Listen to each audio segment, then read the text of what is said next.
నా స్థితిని అంతా చూసి నా తండ్రి లేని పరిస్థితిలో ఈ చిన్న ప్రాయంలో నాకు వచ్చిన సమస్య, ఈ రాజ్యం, ఈ ప్రజలు, వీరు నివాసిస్తున్నటువంటి స్థలాలు, వీళ్ళు ఎక్కడెక్కడ దాకా వ్యాపించున్నారో నాకే తెలియదు.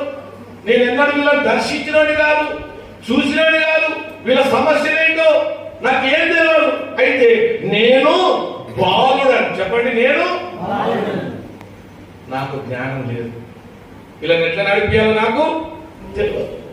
కాబట్టి నేను రిక్వెస్ట్ చేస్తున్నా, నీవే నన్ను నడిపించేవాడి. నీ దగ్గరే ఏమున్నది? జ్ఞానం ఉన్నది. ఆ జ్ఞానాన్ని నాకు ఈ తండ్రి అని దేవుని ఏం చేస్తున్నాడు? రోజాడుతున్నాడు, రిక్వెస్ట్ చేస్తున్నాడు. అంపుని రిక్వెస్ట్ తగ్గించుకున్నాడు, రిక్వెస్ట్ చేస్తున్నాడు. ఆ మాట ఎవరికి నచ్చింది? అబ్బా సొలొమోన్, నువ్వు ఇట్లుంటావని అనుకోలేదు బిడ్డ. నీకేదైనా కావాలంటే మా నాన్నకు ముందు నా ఆస్తి నాకు ఇచ్చేయి, మొత్తం నా హ్యాండర్లకు తీసుకొచ్చేయి, నేను ఎక్కడ చేస్తే అది నాదే కావాలని ఇట్లేమని అడుగుతావు అనుకున్నా. లేకుంటే ఈ రాజ్యాల మీద అధికారము, వీళ్ళని ఓడించే బలము నాకు అడుగుతావేమో అనుకున్నా. కానీ నువ్వేం అడిగినావు? వీళ్ళని పరిపాలించడానికి. నా హృదయాన్ని నువ్వు, నా హృదయాన్ని దోచుకున్నావు.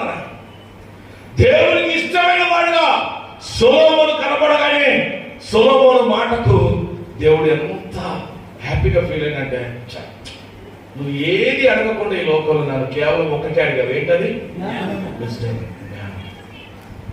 అడగగానే దేవుడు వెనక ముందు ఏమి చూడలేదు.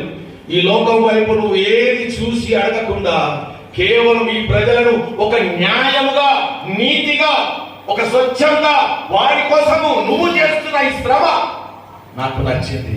వీళ్ళని ఒక న్యాయపరమైనటువంటి న్యాయస్థానంలో నడిపించాలి. వీళ్ళు పేదరికంలో ఉండకుండా మంచిగా ఉండాలి. ఒకప్పుడు అనుభవించిన బాధలు ఇప్పుడు అనుభవించదు.